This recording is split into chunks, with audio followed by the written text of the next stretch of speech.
Hello, ప్రారంభ ప్రార్థనతో ఈ కార్యక్రమాన్ని ప్రారంభించుకుందాం.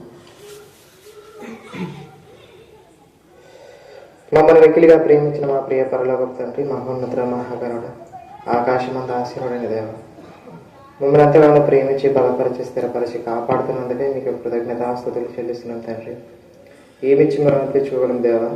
ఇప్పుడైతే మమ్మల్ని సజీవ లెక్కలో ఉంచి తండ్రి, మీ ఊపిరి మాకు అనుగ్రహించి మమ్మల్ని బలపరిచి స్థిరపరిచి కాపాడుతున్నందుకే మీకు కృతజ్ఞతాస్తుతులు చెల్లిస్తున్నాం తండ్రి. ఏమాత్రం తప్పు చేయకుండా యథార్థంగా బ్రతకలి గొప్ప ధన్యతను అనుగ్రహించండి. ప్రభు అయిన తండ్రి, మీకు స్తోత్రములు తండ్రి. మీ కుమారుడు మా ప్రభు అయిన యేసుక్రీస్తు వారి మూలంగా మమ్మల్ని ఎన్నుకొని మమ్మల్ని కన్నందుకే మీకు కృతజ్ఞతాస్తుతులు చెల్లిస్తున్నాం తండ్రి. దేవ, మీరు మమ్మల్ని బలపరచండి, స్థిరపరచండి, కాపాడండి.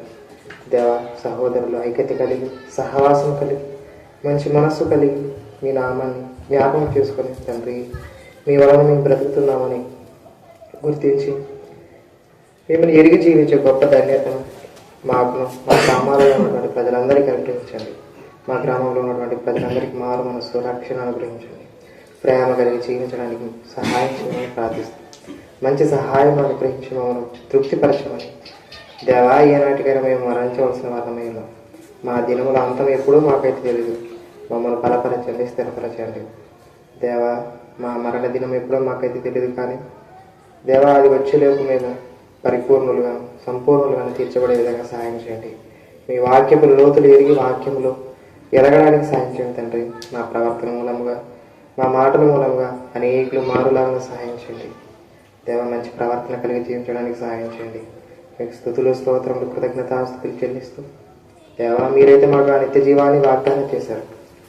మీరు తప్పకుండా నిత్య జీవానికి మమ్మల్ని నడిపిస్తారని మనస్ఫూర్తిగా ఆశిస్తూ అలాంటి గొప్ప విశ్వాసంతో బ్రతుకుతూ జీవించడానికి మాకు సహాయం చేయమని మా ప్రభు అయిన యేసుక్రీస్తు వారి నామమున ఈ ప్రార్థన మనవులు అడిగి వేడుకొనుచు పొంది ఉన్నాము మా పరమ తండ్రి.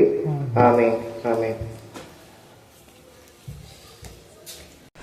ప్రియమైన దేవుని వారలారా, ఈరోజు మనం నేర్చుకునేబోయే అంశం ఏమిటంటే, అసలు విగ్రహం అంటే ఏమిటి? ఇంతటికి విగ్రహం అంటే ఏమిటి? మనం లేఖనాలను బట్టి, అంటే దేవుడు రాయించినటువంటి పరిశుద్ధ గ్రంథం నుంచి దాని యొక్క భావాన్ని, అసలు విగ్రహం అంటే ఏమిటి అని ఈరోజు మనం నేర్చుకుందామండి. అసలు విగ్రహం అంటే ఏమిటి? నేను ఏదో పెద్ద డెఫినేషన్ ఏం చెప్పట్లేదు, కానీ చాలా చిన్న డెఫినేషనే. అది ఏమి పెద్ద కష్టమేం కాదు. విగ్రహం అంటే మానవుడు సృష్టించుకున్నటువంటి ఒక బొమ్మ, దాన్ని విగ్రహము అని చెప్పబడింది బైబిల్ గ్రంథమందు. మనకు బాగా అర్థమవుతుంది ఏమిటంటే, విగ్రహం అంటేనే ఒక బొమ్మ. ఒక వ్యక్తి మట్టి తీసుకొని ఒక చిన్న బొమ్మగా చేసి దాన్ని ఒక ప్రదర్శనశాలలో పెడితే ఏ విధంగా ఒక అందమైన బొమ్మలాగా కనపడుతుందో దాన్నే విగ్రహం అంటారు చాలామంది. ఇలా అసలు బైబిల్ గ్రంథమందు వ్రాయబడిన సంగతులను బట్టి బాగా ఆలోచిస్తే, దేవుడు అయిన యెహోవా మనకి ఏమని సెలవించాడు అని చూసినట్లయితే, విగ్రహాల జోలికి మీరు పోకండి అని చెప్పాడు. అసలు ఎందుకు చెప్పాడు? అసలు విగ్రహం వెనక ఉన్నటువంటి రహస్యం ఏమిటి? విగ్రహంలో ఉన్నది ఏమిటి ఇంతటికి అని ఆలోచించినట్లయితే, దేవుడు తన గ్రంథమందు చాలా గొప్ప సంగతులు వ్రాయించాడు అనమాట. అలా వ్రాయించినటువంటి సంగతులలో మనకు చాలా ఉన్నాయి. బైబిల్ మొత్తం విగ్రహం గురించే చాలా రాయించాడు దేవుడు. చాలా వ్రాయించినప్పటికీ మనం ప్రతిదాన్ని క్షుణ్ణంగా పరిశీలించుకుందామండి. మొట్టమొదటిగా మనం బాగా గమనించాల్సింది ఏమిటంటే, ఒక మనిషి ఒక విగ్రహాన్ని తయారు చేసిన తర్వాత ఏ వ్యక్తి కూడా దానిలో దైవత్వం ఉన్నది అని తలంచకూడదు. దేవుడు చెప్పినటువంటి సత్యం ఏమిటంటే, విగ్రహం ఉన్నది, ఆ విగ్రహం వెనుక దేవుడు ఉన్నాడు అనుకుంటే చాలా పొరపాటు, అది తప్పు. దానిలో దేవుడు ఉన్నాడు, జీవం ఉంది, దైవత్వం ఉంది అంటే అది పెద్ద మీ మూర్ఖత్వము. దానిలో ఎలాంటి జీవము లేదు, దానిలో ఎలాంటి శ్వాస లేదు, జీవం లేదు, ఏమీ లేదు. అంతే, కేవలం ఒక మట్టి బొమ్మ లేకుంటే ఒక కర్ర అని చెప్పచ్చు. అందుకనే దేవుడు తన గ్రంథమందు వ్రాయించినటువంటి గ్రంథములో హబక్కు గ్రంథంలో ఉంటుంది. హబక్కు గ్రంథం 2వ అధ్యాయము 18వ వచనంలో ఉంటుంది.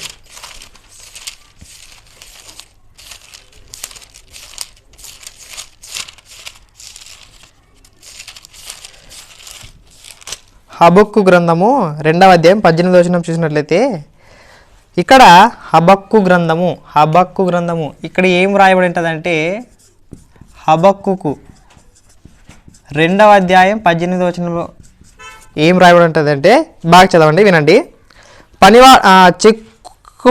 చెక్కడప్పు పనివాడు అంటే విగ్రహాన్ని చెక్కేవాడు, విగ్రహాన్ని మలిచేవాడు.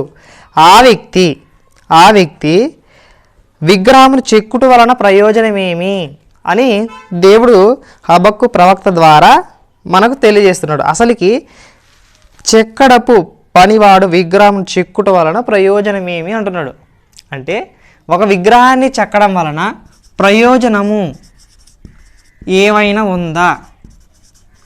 విగ్రహాన్ని చెక్కడం వలన ప్రయోజనం అసలు ఉందా అని ఆలోచిస్తే తర్వాత మాట్లాడుతూ, పనివాడు మూగబొమ్మను చేసి తాను రూపించిన దాని యందు నమ్మిక ఉంచుట వలన ప్రయోజనమేమి అంటే పనివాడు ఒక మూగబొమ్మను తయారు చేసి అక్కడ పెట్టినాడు. అక్కడ పెట్టిన తర్వాత దాని యందు నమ్మిక ఉంచుట వలన ప్రయోజనమేమి అంటే ఆ బొమ్మ చేసిన తర్వాత అక్కడ పెట్టిన తర్వాత అదే నాకు జీవమిచ్చింది, అదే నాకు శ్వాసనిచ్చింది, అదే నాకు దేవుడు, అదే నాకు శక్తినిచ్చేది అదే అని కాస్త అనుకుంటే పెద్ద మూర్ఖత్వము అని దేవుడు చెప్తున్నాడు. అబద్ధములు బోధించు పోత విగ్రహముల యందు నమ్మిక ఉంచుట వలన ప్రయోజనమేమి? కర్రను చూచి మేలుకొమ్మనియు మోగరాతిని చూచి లెమ్మనియు చెప్పువానికి శ్రమ అది ఏమైనా బోధింపగలదా? ఇక్కడ చెప్తున్నాడు ఏమని, విగ్రహము ఒకవేళ కర్ర కానీ రాయి కానీ ఏమైనా బోధించగలదా? ఏమాత్రం బోధించలేదని చెప్తున్నాడు. అది బంగారముతోనూ వెండితోనూ పూతబోయబడెను అంటే మనుషుల చేత పూతబోయబడెను. బంగారముతోనూ వెండితోనూ పూతబోయబడింది, సౌందర్యానికి కోసము పూతబోయబడింది. కానీ దానిలో శ్వాస అంత మాత్రమును లేదు, దానిలో ఎలాంటి శ్వాస లేదు, అంటే జీవము లేదు. అంటే మానవుడు సృష్టించుకున్నటువంటి ఆ బొమ్మ, ఆ విగ్రహము యందు ఎలాంటి శ్వాస లేదు. కానీ మనిషికి ఉంది అది శ్వాస. ఎవరికి ఉందంటే మనిషికి ఉంది, ఆ మనిషికి ఉంది. కాబట్టి మనకి ఇక్కడ ఏం అర్థమవుతుందంటే దాని యందు నమ్మికుంచుట వలన ప్రయోజనము ఏమీ లేదు అని దేవుడు చెప్తున్నాడు. ఇంకా కొన్ని లేఖనాలను బట్టి మనం ఆలోచిస్తే యెషయా గ్రంథము 44వ అధ్యాయము 14వ వచనం చూసినట్లయితే యెషయా గ్రంథము 44వ అధ్యాయము 14వ వచనం లేకుంటే 15వ వచనం. 15వ వచనం చూడండి. ఒకడు పొయ్యి కట్టెలను 14వ వచనం చదువుకుందాం మొదట.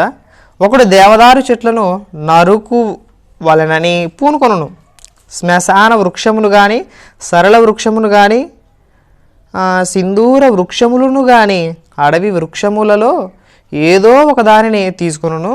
ఒకడు చెట్టు నాటగా వర్షము దాన్ని పెంచును. అంటే ఎవరైనా ఒక వ్యక్తి చెట్టు నాటితే దాన్ని పెంచేది ఆ వ్యక్తి కాదు, వర్షం పెంచుతుందంట, వర్షము పెంచును. ఒకడు పొయ్యి కట్టెలను వాటిని ఉపయోగించును. అలా పెరుగుతున్న వృక్షాలను నరికి వేసుకుని ఏం చేస్తాం, కొన్ని పొయ్యి కట్టెలకు ఉపయోగించుకుంటాం, వాటిలో కొంత తీసి చలి కాచుకుంటాం. ఆ కట్టెలను ఏం చేస్తామంట, చలి కాచుకుంటాము. నిప్పు రాజబెట్టి రొట్టె కాల్చుకుంటాం, అంటే రొట్టెలు తినడానికి రొట్టెలు చేసుకుంటాం, ఆహార పదార్థాలను వండుకొని చేసుకుంటాం, తింటాం. ఒక తుండు తీసుకొని దానితో ఒక దేవతను చేసుకున్నాను, ఒక కర్ర ముక్కను తీసుకొని ఏం చేస్తాడంట, దేవతను చేసుకుంటాడంట.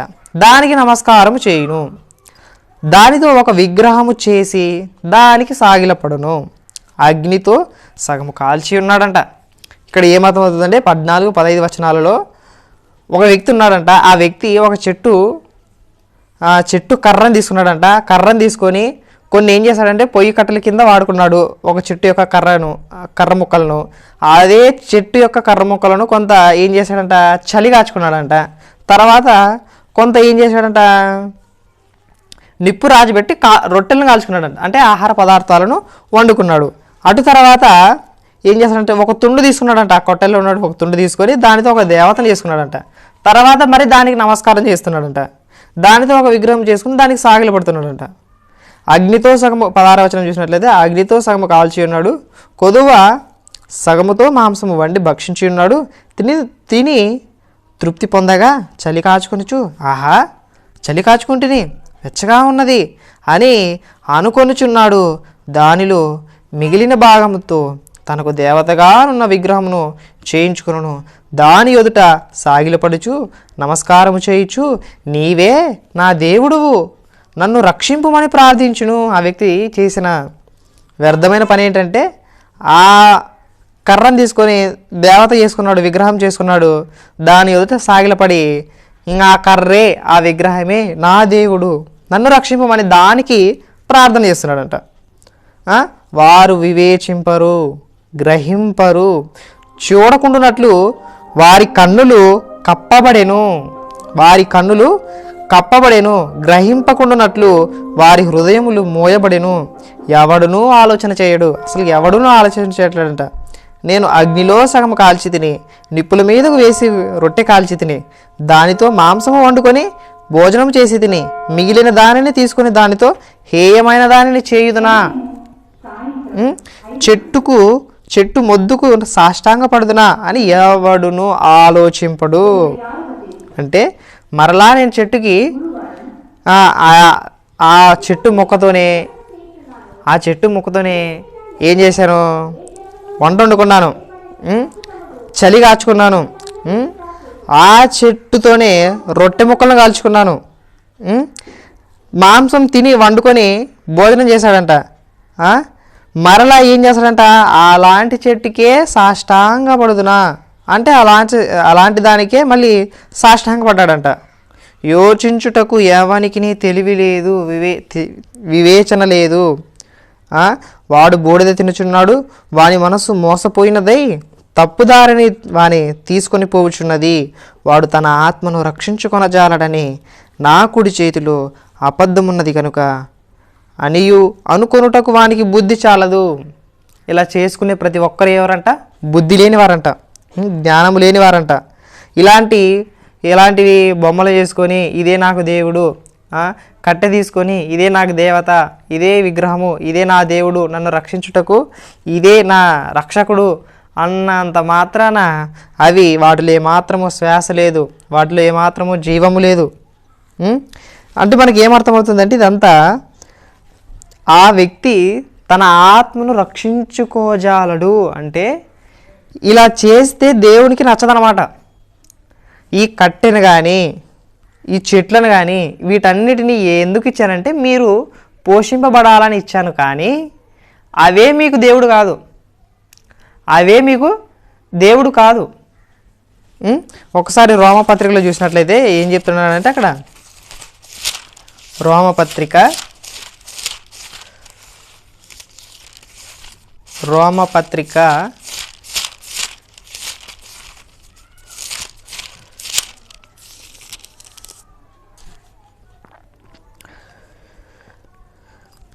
1వ అధ్యాయం 25వ వచనం చూసినట్లయితే రోమపత్రిక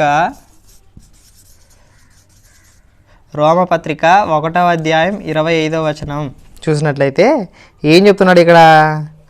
వారు అక్షయుడగు దేవుని మహిమను క్షయమగు మనుషుల యొక్కయు 25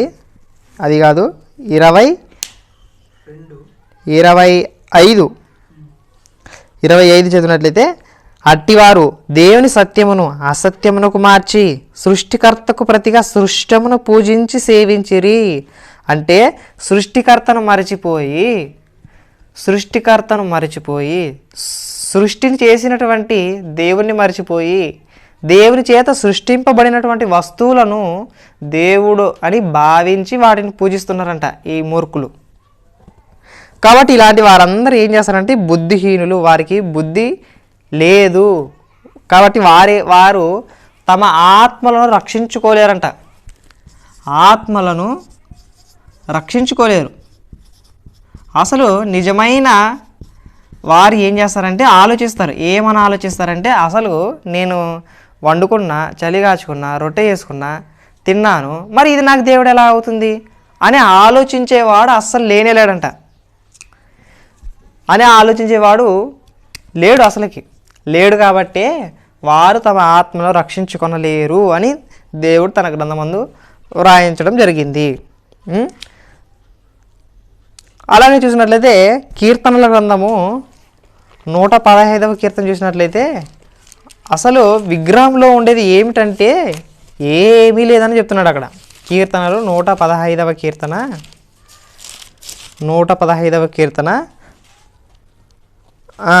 3వ వచనం నుంచి చదివినట్లయితే దేవుడు మా దేవుడు ఆకాశమందున్నాడు, తనకిచ్చ వచ్చినట్లుగా సమస్తమును ఆయన చేయుచున్నాడు. వారి విగ్రహములు వెండి బంగారువి, అవి మనుషుల చేతి పనులు. ఇవన్నీ ఎవరి పనులంట? అసలు విగ్రహము అంటేనే మనిషి చేసుకున్నది. ఇది మనిషి చేసుకున్న ఒక బొమ్మ. విగ్రహం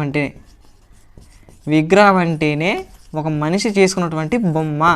ఇప్పుడు ఈ మనుషులైన వారందరూ, జీవము కలిగిన ప్రతి ఒక్కరూ దీంట్లోన దైవత్వం ఉంది, దీంట్లో జీవం ఉందని దానికి సాష్టాంగ నమస్కారపడి నీవు మమ్మల్ని రక్షించుమని దానికి సాష్టాంగ నమస్కారపడుతున్నారంట.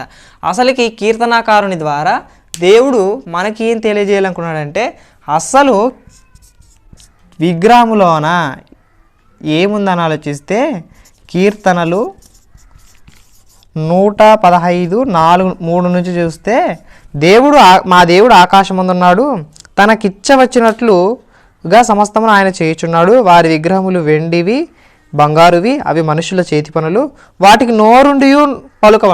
విగ్రహం చేసిన తర్వాత అసలు నోరు ఉంటుంది వాటికి, కానీ మాట్లాడవంట. తర్వాత ఏముండదు, చెవులు ఉందంట, చెవి, కానీ వినపడవు. తర్వాత ఏమి, ముక్కుండి వాసన చూడంట, వాసన చూడదంట.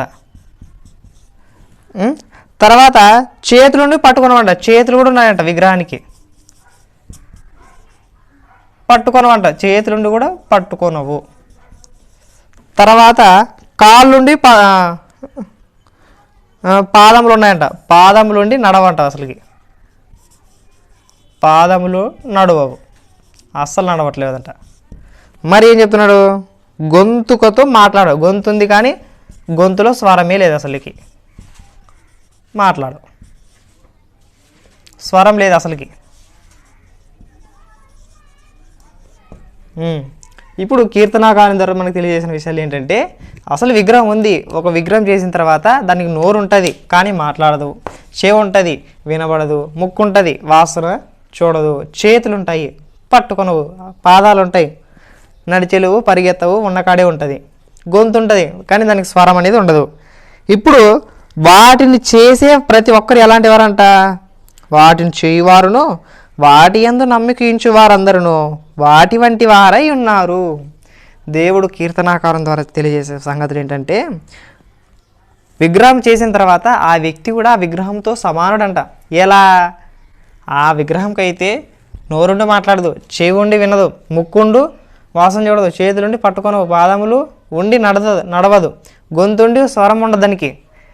ఇప్పుడు విగ్రహం చేసి ప్రతి ఒక్కడు ఈ విగ్రహంతోనే సమానం అంట. వాడు కూడా వానికి మాటలుండి కూడా మోగోడంట, చెవులుండి కూడా వాడు చెవిటోడంట, చేతులుండి కూడా వానికి చేతులు లేనివాడనంట, పాదములుండి కూడా కుంటోడు అంటాడు, గొంతుండి కూడా మాట లేని వాడితో సమానం అంట. అంటే విగ్రహము చేసిన ప్రతి ఒక్కరూ చేసిన వారు విగ్రహంతో సమానం. దేనితో? విగ్రహముతో సమానం. విగ్రహముతో సమానం.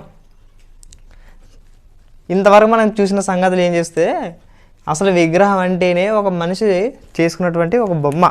ఆ బొమ్మ యందు ఏమాత్రము నమ్మిక ఉంచకూడదు. అలా ఎవడైనా కానీ ఆ బొమ్మే నాకు రక్షణ ఇచ్చేది, ఆ బొమ్మే నాకు జీవం ఇచ్చేది అని దాని యందు నమ్మిక ఉంచడం వలన ప్రయోజనం అయితే ఏమాత్రము లేదు. అలాంటి బుద్ధిహీనులు, అలాంటి మూర్ఖపు పనులు చేసేవాళ్ళు తమ ఆత్మలను రక్షించుకోలేరు, వారు బుద్ధి లేని వారు. అసలు విగ్రహం చేసే ప్రతి ఒక్కడు, విగ్రహం నందు నమ్మిక ఉంచే ప్రతి ఒక్కడు కూడా విగ్రహముతోనే సమానం. వాడు కూడా మొగోడు, వాడు కూడా కుంటోడు, వాడు కూడా చెవిటోడు అలాంటి విగ్రహంతో పోల్చాడు. విగ్రహం చేసి ప్రతి ఒక్కరిని. అసలు విగ్రహం అంటేనే ఒక బొమ్మ, అసలు మాట రాని బొమ్మ, నడవలేని ఒక బొమ్మ, స్వరము లేని ఒక బొమ్మ. ఇలాంటి వాటి యందు మనం నమ్మిక ఉంచకూడదు. దాని యందు ఎలాంటి జీవము లేదు అని మనకు అర్థమవుతుంది. అసలు విగ్రహం అంటేనే ఒక బొమ్మ, అది ప్రయోజనము లేనిది, దానివల్ల ఎలాంటి ఉపయోగము లేనిది అని మనకు అర్థమవుతుంది. అసలు విగ్రహం అంటేనే పనికిరానిది, ప్రయోజనము లేనిది, ఏమాత్రము మనకు సహాయం చేయలేని ఒక మట్టి బొమ్మ, దానిలో శ్వాస లేదు, దానిలో జీవము లేదు, దానిలో ఎలాంటి శక్తి లేదు అని మనకు అర్థమవుతుంది. అసలు విగ్రహం అంటేనే ప్రయోజనం లేనిది, ఏమాత్రం ఉపయోగకరము కానిది. ఇప్పుడు బైబిల్ గ్రంథ పరిశీలనలో చూస్తే ఆనాడు దేవుడని యెహోవా నేలమట్టితో నరుని నిర్మించిన తర్వాత మనల్ని కూడా మట్టితోనే నిర్మించాడు. మనలోకి ఏమొచ్చిందంటే తన ఆత్మను పంపించడం జరిగింది. కాబట్టి మనం జీవిస్తున్నాం. మనలో ఒక శక్తి ఉంది. ఆ శక్తి పని చేస్తుంది కాబట్టి మనం ఇంకా జీవిస్తున్నాం. ఈ శక్తి ఎప్పుడైతే వెళ్ళిపోతుందో ఇది కూడా, ఈ మట్టి బొమ్మ కూడా ఈ మట్టిలోకి వెళ్ళిపోతుంది. కానీ మనల్ని దేవుడు సృష్టించాడు, కానీ మనం ఎవరిని సృష్టించలేం. మనం కూడా ఒక బొమ్మను తీసుకొని నాలో నుంచి ఒక శక్తి దాంట్లోకి పోతుంది అంటే అది తప్పది. ఆ అధికారము దేవుడు ఎవరికి ఇవ్వలేదు ఇంతవరకు. దేవుని వలన పుట్టుకొచ్చేవారు ఉన్నారు, కానీ మనుషుల వలన పుట్టేవాళ్ళు తక్కువ కాదు, అసలు పుట్టరు, ఎవరు పుట్టరు. కేవలం మనుషులను ఏ విధంగా పుట్టిస్తున్నాడు అంటే తల్లి గర్భంలోనే మాత్రమే పుట్టిస్తున్నాడు.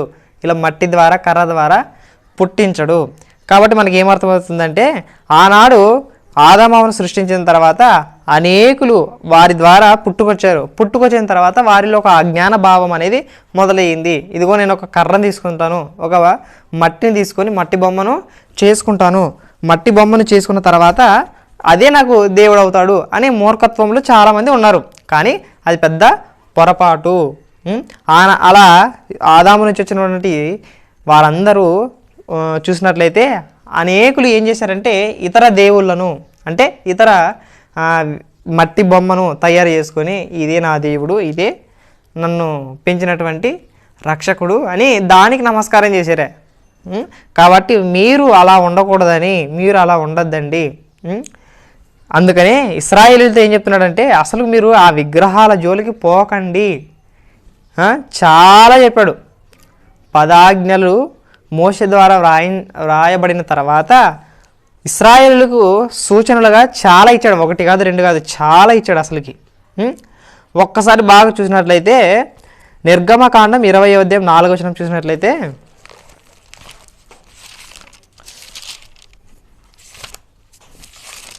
నిర్గమకాండము 20వ అధ్యాయము 4వ వచనం. నిర్గమకాండం ఇది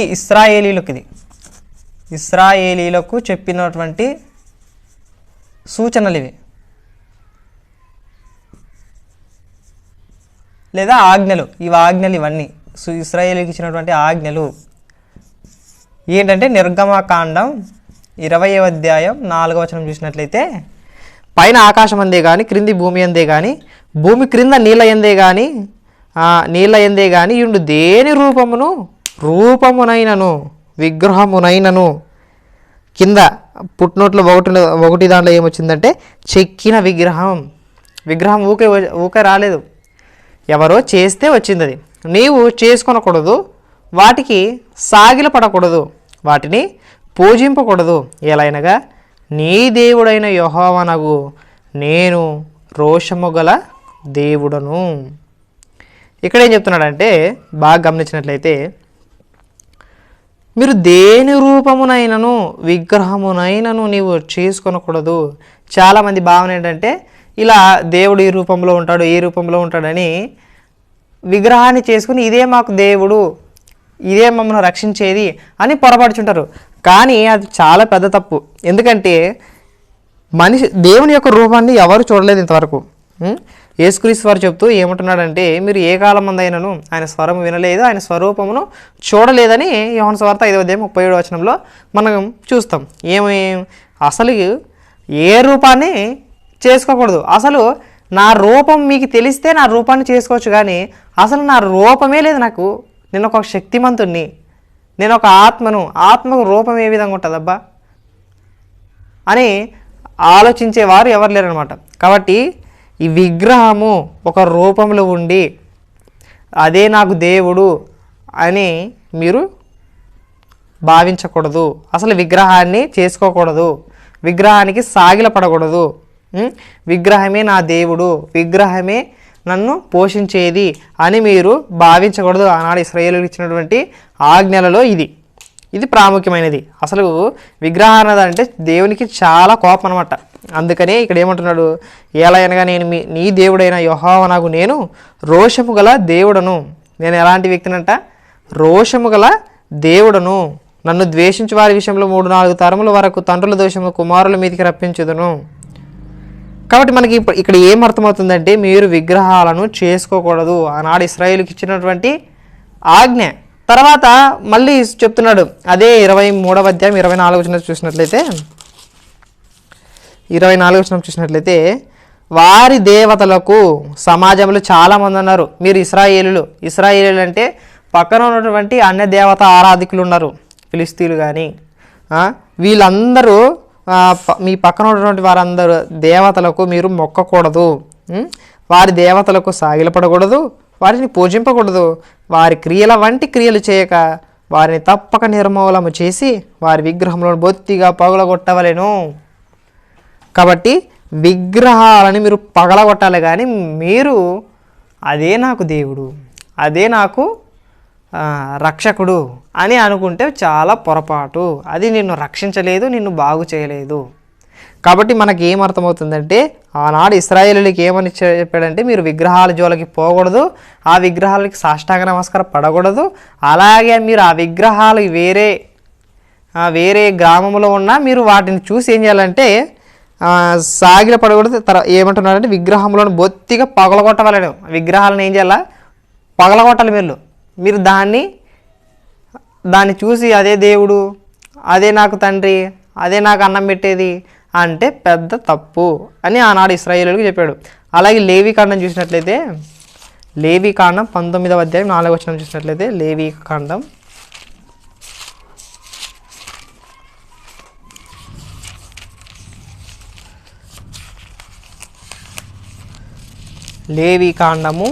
19వ అధ్యాయం 4వ వచనం చూసినట్లయితే, మీరు వ్యర్థమైన దేవతల తట్టు తిరగకూడదు, మీరు పోత విగ్రహములను చేసుకోకూడదు. అంటే మీరు విగ్రహాలను చేసుకొని అదే మాకు దేవుడు అని చెప్పకూడదు అని ఇక్కడ చెప్తున్నాడు. అలాగే ద్వితీయోపదేశకాండం 4వ అధ్యాయం 16వ వచనం చూసినట్లయితే, 4వ అధ్యాయం 16వ వచనం చూసినట్లయితే,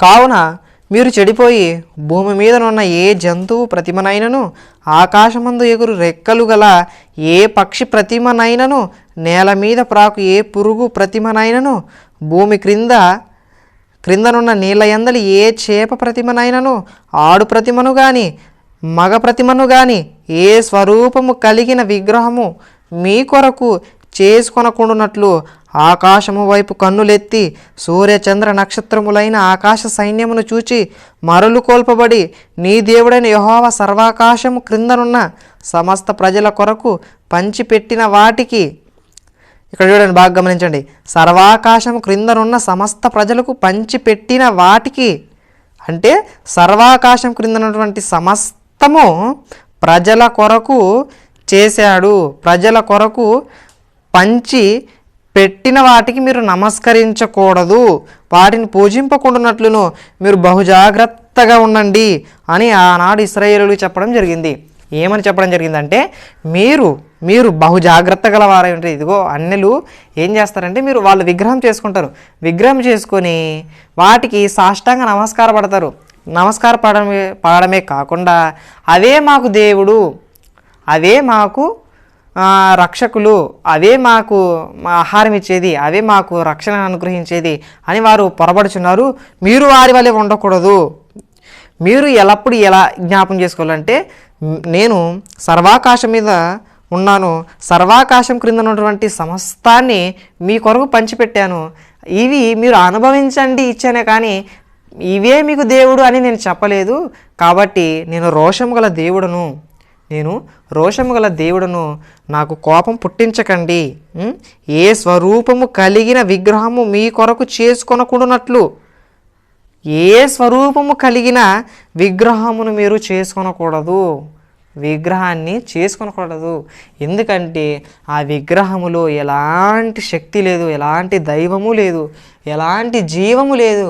అలాంటి విగ్రహాలను మీరు చేసుకొని మీరు కూడా వాటి వంటి వారు ఎందుకు అవుతారు అని ఆనాడు ఇశ్రాయేలీయులకు ఈ విగ్రహారాధన, విగ్రహం యొక్క జాగ్రత్తలు చెప్పాడనమాట. విగ్రహం జోలికి పోకుండా మీరు జాగ్రత్త కలిగి ఉండండి అని ఆనాడు సెలవియ్యడం జరిగింది. కాబట్టి అసలు విగ్రహం అంటేనే ఒక రాతి బొమ్మ, ఒక రాయి లాంటిది అనమాట. మీరు వాటిని నమస్కరించకుండా, వాటిని పూజింపకుండాన్నట్లు జాగ్రత్త కలిగి ఉండండి అని చెప్తున్నాడు. అలాగే కీర్తనలు 135వ కీర్తన 15 వచనం చూసినట్లయితే 135వ కీర్తన 15వ వచనం చూసినట్లయితే అన్యజనుల విగ్రహములు వెండి బంగారువి. అన్యజనులైన వారు ఏం చేస్తారంటే విగ్రహాలు తయారు చేసుకొని వాటికి వెండి పూతను, బంగారు పూతను పూస్తారు. కానీ అవి వారి వలన సృష్టింపబడినవి, అవి మనుషుల చేతి పనులు. అవన్నీ మనుషుల చేతి పనులు. అవన్నీ కూడా ఏటివంటే మనుషుల చేతి పనులు. వాటిలో జీవం ఉండదు కానీ చేసేవానికి జీవం ఉంటుంది.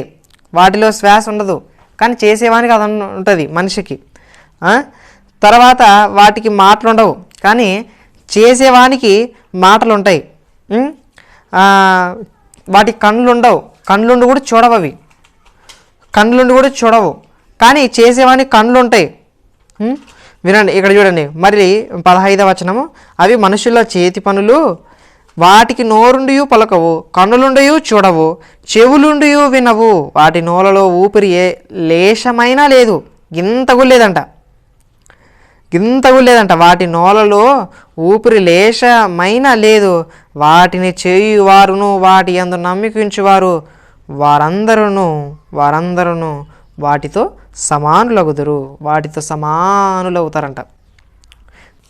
అంటే ఇక్కడ బాగా గమనించినట్లయితే వాటి నోళ్ళలో ఊపిరి ఏమాత్రం లేదు. మనుషులుగా మనం బ్రతుకుచున్నామంటే మనకు ఊపిరి ఉంది, మనం శ్వాస పీల్చుకుంటాము, మనకు కళ్ళు ఉన్నాయి, మనము కళ్ళతో చూస్తున్నాము. దేవుడు కలిగించినటువంటి ప్రతి అందాన్ని మనం చూస్తున్నాము, వాటిని అనుభవిస్తున్నాము. దేవుడు చాలా గొప్పగా చేశాడని మనకి దేవుడు తన గ్రంథమందు వ్రాయించిన లేఖనాలను బట్టి చూస్తే మనకు జ్ఞానం అనుగ్రహించాడే. విగ్రహము వట్టిదని, విగ్రహమందు దైవత్వము లేదని దేవుడు చెప్తూ వస్తున్నాడు అనమాట. కాబట్టి ఆనాడు తన ప్రజలైనటువంటి ఇశ్రాయేలీయులకు ఇచ్చినటువంటి సూచనలు, ఆజ్ఞలు ఏమిటంటే, మీరు విగ్రహాల జోలికి పోకుండా జాగ్రత్త పడండి, నేను మిమ్మల్ని ఏర్పరచుకున్నాను, మీ దేవుడును నేను విగ్రహం లాంటి వాడిని కాను, నేను రోషం గల వ్యక్తిని, నా స్వరూపము కాని వాటిని మీరు చేసుకున్నారు, నేను ఆ రూపాలలో ఉండను, అసలు నాకు స్వరూపం అనేదే ఉండదు. కొత్త నిబంధన ప్రకారం యేసుక్రీస్తు ప్రభు వారు దేవుడు అనగానే ఒక మంచి డెఫినేషన్ ఇచ్చాడు. ఏమనంటే, దేవుడు అంటేనే ఆత్మ. యోహాను సువార్త 4వ అధ్యాయం 24వ వచనం చూసినట్లయితే, దేవుడు ఆత్మ కనుక అంటే ఆత్మను ప్రపంచంలో ఉన్నటువంటి ఏ వ్యక్తి కూడా ఇంతవరకు చూసింది లేదు. ఆ ఆత్మను చూసి ఈ ఆత్మ ఈ విధంగా ఉంటుంది, ఈ ఆకారంలో ఉంటుంది అని చెప్పిన వ్యక్తి ఎవరూ లేరు ఇంతవరకు. ఒకవేళ చెప్పి ఉంటే అదే ఆకారం చేసుకునొచ్చేమో. అసలు ఆకారమే ఉండదు. దేవుడు అంటేనే ఒక మహాశక్తి అని ఆనాడు యేసుక్రీస్తు ప్రభువారు శాస్త్రులతోనూ పరిశీలతోనూ వాదించడం జరిగింది. దేవుడు అంటేనే ఒక మహాశక్తి, ఆ శక్తి నుంచి వచ్చిన వాళ్ళమే మనమంతరము స్త్రీ పురుషులుగా జీవిస్తున్నాము. అలాగే మనతో పాటు అనేక జంతువులను, పక్షులను, వీటన్నిటిని సృష్టించడం జరిగింది. కాబట్టి మీరు నా స్వరూపము కాని వాటిని మీరు దేవుళ్ళగా భావించకండి. అవి నా స్వరూపము కాదు. నా స్వరూపాన్ని చూసి మీరు తట్టుకోలేరు. కాబట్టి మీరు జాగ్రత్త కలిగి, బహుజాగ్రత్త కలిగి, అన్యులైన వారు తమ దేవుడు విగ్రహం అని భావిస్తున్నారు. అన్యులైన వాళ్ళు దేవతలుగా భావిస్తున్నారు విగ్రహాలను. తమ తమ మందిరాలలో, తమ తమ గుడులలో పెట్టుకున్నారు. కానీ మీరు అలా ఉండకండి. నేను మిమ్మల్ని ఏర్పరచుకున్నాను. కాబట్టి మీరు జాగ్రత్త కలిగి వారి జోలికి పోకుండా వారి విగ్రహాలను ద్వేషించండి, వారి విగ్రహాలను పగలగొట్టండి అని చెప్పాడే కానీ ఏనాడు మీరు వారి జోలికి వెళ్ళి వారితో పాటు ఆరాధించండి అని చెప్పలేదు. కానీ ఇశ్రాయేలీయులు చాలా తప్పు చేశారనమాట. మోషే నాయకత్వంలో ఐగుప్తు నుంచి విడిపించినటువంటి ఆయన మాటను జవదాటి, ఆయన పర్వతం మీద ఉన్నప్పుడు, సీనాయి పర్వతం మీద ఉన్నప్పుడు ఆయన మాటను జవదాటి వీళ్ళు పోత విగ్రహాన్ని చేసుకొని ఇదే మనల్ని ఐగుప్తు నుంచి తెప్పించిన దేవత అని దూడబొమ్మను చేసుకుని దాని వెంబడి తిరిగారు. అది దేవునికి నచ్చలేదు. కాబట్టి మోషే కోపానికి 2 రాతి పలకలు పగలగొట్టడం జరిగింది. ఇక్కడ మనకి ఏమర్థమవుతుందంటే, ఇశ్రాయేలీయులైన ప్రజలారా, మీరు నావారు, మీరు అన్యుల ప్రవర్తించినట్లు మీరు ప్రవర్తించకూడదు. బాగా జ్ఞానము కలిగి ఆలోచించండి, తెలివి కలిగి ఆలోచించండి. అసలు మీరు చేసుకున్నటువంటి విగ్రహంలో ఎలాంటి జీవమైన ఉందా? అది ఏమన్నా మాట్లాడుతుందా? అది ఉలుకు పలుకు లేకుండా ఒక ఉన్న చోటనే ఉంటుందే కానీ అది మీరు తీసుకెళ్తేనే వెళ్తుంది కానీ తనంతట తానే నడచి రాని బొమ్మ యందు మీరు నమ్మికుంటున్నారు. మీలాంటి బుద్ధిహీనులు ఎలా అనుభవించాలి మిమ్మల్ని? కాబట్టి జ్ఞానం కలిగి నడుచుకోండి, జాగ్రత్త కలిగి ఉండండి అని చెప్పాడు అనమాట. ఇప్పుడు బైబిల్ ప్రకారం బాగా గమనించినట్లయితే అసలు విగ్రహము కన్నా మనిషే గొప్పవాడు. విగ్రహము కన్నా మనిషే గొప్పవాడు. ఎందుకంటే విగ్రహములో ఎలాంటి శక్తి లేదు, ఎలాంటి ఉలుకు పలుకు లేకుండా ఉండేది ఆ విగ్రహము, ఆ బొమ్మ. దాని యందు నమ్మికించటం వలన మీకు ప్రయోజనం ఏమాత్రమూ లేదు అని హబక్కు గ్రంథము 2వ అధ్యాయం 18వ వచనం చూసాం. కాబట్టి ఆ విగ్రహము కన్నా మనిషి చాలా గొప్పవాడు, అధిక రెట్లు చాలా గొప్పవాడు మనిషి. కాబట్టి ఆ విగ్రహము యందు దైవత్వం ఉన్నదని మీరు తలంచనే కూడదు. అసలు విగ్రహం అంటేనే మనిషి సృష్టించుకున్నటువంటి ఒక రాతి బొమ్మ. విగ్రహం అంటేనే, అన్య దేవతలు అంటేనే, ఒకడు అడవిలోకి వెళ్ళి కట్టెని తీసుకొని తనకు దేవతగా పెట్టుకున్నాడంట, అంతే. వాడు మూర్ఖుడు. వాడు ఎలాంటి వాడు అంటే తన ఆత్మను రక్షించుకొనలేనివాడు. కానీ మీరు అలా ఉండద్దండి అని ఇశ్రాయేలు చెప్తున్నాడు. మీరు జాగ్రత్త కలిగి ఉండండి. మీరు మీ ఆత్మను రక్షించుకోవాలంటే, మీ ఆత్మలను రక్షించుకోవాలంటే మీరు నిజదేవుడైనటువంటి నా ద్వారానే కానీ మీరు చెక్కుకున్నటువంటి, మీరు పూసుకున్నటువంటి పోత విగ్రహముల యందు మీకు రక్షణ దొరకదు. మీ ఆత్మలకు రక్షణ దొరకదు.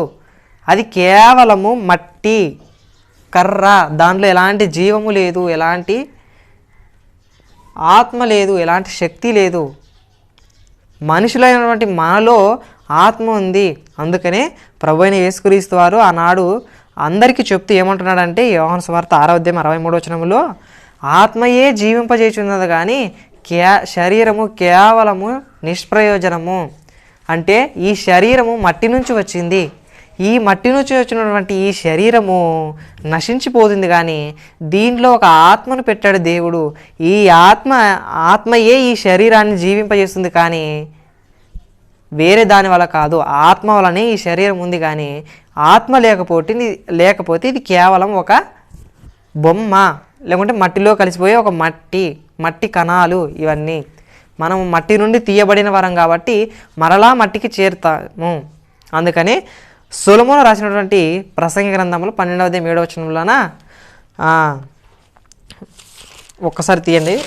సొలొమోను రాసినటువంటి ప్రసంగి గ్రంథము 12వ అధ్యాయం 7వ వచనం చూసినట్లయితే ఇక్కడ ఏముంటుందంటే, మన్నైనది వెనుకటి వలె మరలా భూమికి చేరును, ఆత్మ తాని దయచేసిన దేవుని యొద్దకు మరలా పోవును. అంటే ఆత్మను దేవుడు తయారు చేశాడు, దేవుడిచ్చాడు. ఒక మనిషికి ఒక మనిషిలో ఆత్మ ఉందంటే ఆ ఆత్మను దేవుడు పెట్టాడు.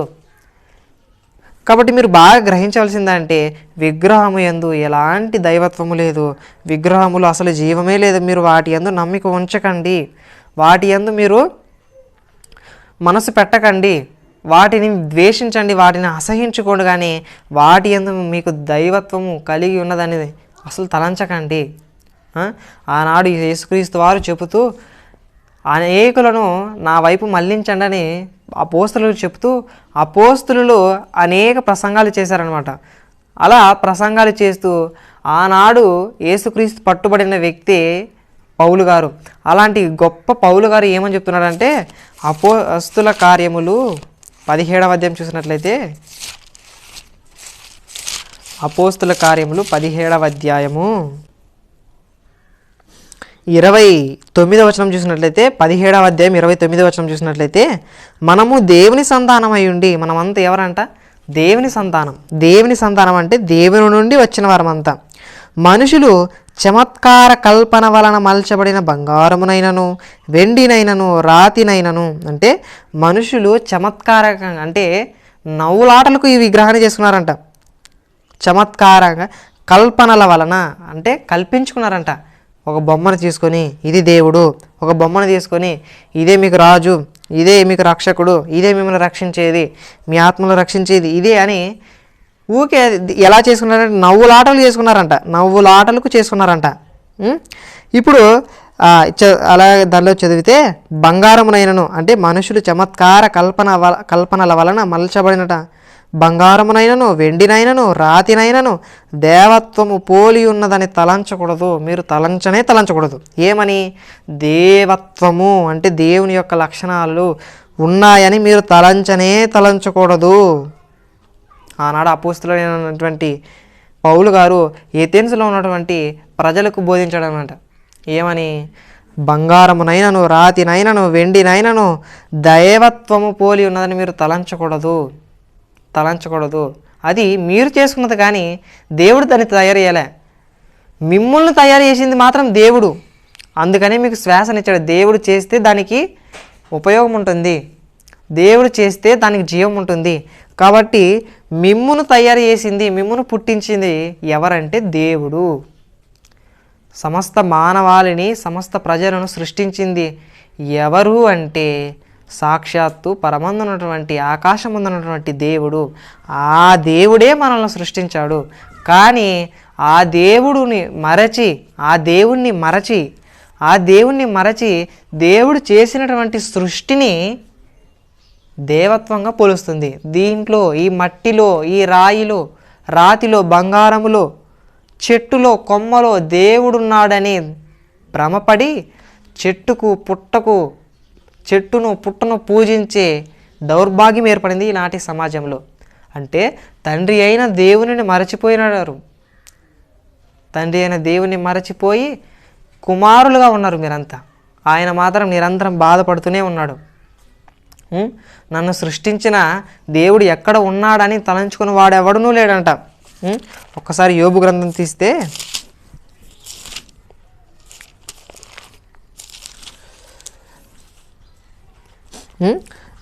యోబు గ్రంథము 35వ అధ్యాయము 11వ వచనం చూస్తే భూజంతువుల కంటే మనకు ఎక్కువ బుద్ధి నేర్పుచు, భూజంతువుల కంటే ఆకాశ పక్షుల కంటే మనకు ఎక్కువ జ్ఞానము కలుగజేయచ్చు. అంటే భూమి మీద జంతువులు ఉన్నాయి, పక్షులు ఉన్నాయి. వీటన్నిటికంటే ఎక్కువగా మనకు బుద్ధినిచ్చాడంట దేవుడు. జ్ఞానమును కలుగజేస్తున్నాడంట. కలుగజేయచ్చు నన్ను సృజించిన దేవుడు ఎక్కడ ఉన్నాడని అనుకుని వారెవ్వరూ లేరంట. ఎంత దౌర్భాగ్యం! దేవుణ్ణి మరచిపోయి దేవుడు చేసినటువంటి మట్టిని, రాయిని, రప్పని, తర్వాత చెట్టుని, పుట్టను, వీటిని దేవుడని మీరు భ్రమపడుతున్నారు. అవి కేవలము నశించిపోయేవి. మీరు నిరంతరం నిలిచేవారు. మీరు నా వలన పుట్టినవారు. మీరు నా ఆత్మను పంచుకొని పుట్టినవారు. మీరు నన్ను ఎరిగి ఉండాలి కానీ నన్ను మరచిపోయి నేను సృష్టించినటువంటి సృష్టిని పూజిస్తున్నారంటే మీరు ఎంత దౌర్భాగ్యులు, మీకు ఎలాంటి బుద్ధిహీనత ఉంది? ఇంత జ్ఞానం ఇచ్చాడే, మనం ఇంత కూడా ఆలోచించట్లేదు. నేను చేసుకున్నటువంటి విగ్రహము దాంట్లో ఏమన్నా పలుకు ఉలుకు ఏమన్నా ఉందా, జీవం ఉందా? నాలో అయితే జీవం ఉంది, నాలో అయితే శ్వాస ఉంది, నాలో అయితే ఆలోచనలు ఉన్నాయి. ఆ మట్టి బొమ్మకి ఆలోచనలు ఏముంది, దాంట్లో ఏముంది ఇంతటికి అని ఆలోచించే వాడు ఎవడం లేడు. ఫస్ట్ ఎవడం లేడు, ఎవ్వరం లేరు. అందుకంటే బుద్ధిహీనులు అంట. అందుకని బుద్ధి చాలదంట వారికి, అజ్ఞానులు అన్నమాట. దేవుడు యెషయా గ్రంథంలోన చెప్తున్నాడు అనమాట, 44వ అధ్యాయంలోన. కాబట్టి ఏమర్థమవుతుందంటే విగ్రహం అనేది కేవలం బట్టిది, అది బొమ్మ అంతే. మీరు దాని యందు దైవత్వం ఉన్నదని మీరు తలంచొద్దండి. విగ్రహం అంటేనే ఏమిటనుకున్నారు? ప్రయోజనం లేనిది, ఏమాత్రము ప్రయోజనం లేనిది, అసలు దైవమే లేదు దానిలోన. మీరు దైవత్వం ఉన్నదని భ్రమపడి వాటిని పూజిస్తున్నారు, కానీ వాటిలో ఎలాంటి దైవత్వము లేదు. వాటికంటే 100 రెట్లు 1000 రెట్లు మీరు గొప్పవాళ్ళు. మీలో జీవం ఉన్నది, మీలో శ్వాస ఉంది, మీరు గొప్పవాళ్ళు అని ఆనాడు ఇశ్రాయేలులకు దేవుడు చెప్తూనే ఉన్నాడు. ఈనాడు క్రైస్తవులు అయిన వారందరికీ ఈ విధంగానే చెప్తున్నారు. కానీ ఈ దేవుడు రాయించినటువంటి పరిశుద్ధ గ్రంథాన్ని చదవక అజ్ఞానంలోనే ఉన్నారన్నమాట. చాలామంది అజ్ఞానంలో ఉన్నారు కాబట్టే మేరీమాత బొమ్మలని, యేసుక్రీస్తు బొమ్మలని మరలా వాటిని పూజించి మరలా దేవునికి బాధను మిగులుస్తున్నారే కానీ దేవుని సంతోషపెట్టేవాడు ఎవ్వరూ లేరు. నన్ను సృష్టించిన దేవుడు ఎక్కడ ఉన్నాడని అనుకుని వాడు ఎవడనూ లేడంట. ఈ బొమ్మే నన్ను సృష్టించింది అనుకుంటాడంటే ఎంత బుద్ధిహీనత ఉంది, ఎంత అవివేకం ఉంది, ఎంత బుద్ధి లేకుండా బ్రతుకుతున్నాం మనం. కాబట్టి దేవుడు చెప్పినటువంటి గ్రంథాన్ని పరిశీలించినట్లయితే దేవుడు ఒక స్వరూపం కలిగి భూమి మీద లేడు, ఆయనకు ఒక రూపము లేదు. ఆయన అంటే ఆ దేవుడు అంటేనే ఒక ఆత్మ, ఆత్మ అంటేనే శక్తివంతమైనది, ఆత్మ అంటేనే శక్తి. ఆ శక్తి ఎవరికి కనపడదు. కాబట్టి నన్ను మరిచిపోయి నేను సృష్టించినటువంటి మట్టిని పూజిస్తున్నారు. కాబట్టి మీరు దౌర్భాగ్యులని ఆనాడు ఇశ్రాయేలులను అసహించుకున్నాడు. మరలా వాటి జోలికి పోయిన తర్వాత అసహించుకున్నాడు. అసహించుకోవడమే కాకుండా అనేకులు చనిపోయారంట. ఒక్కసారి కొరింథీ పత్రిక 10వ అధ్యాయం చూడండి. కొరింథీ పత్రిక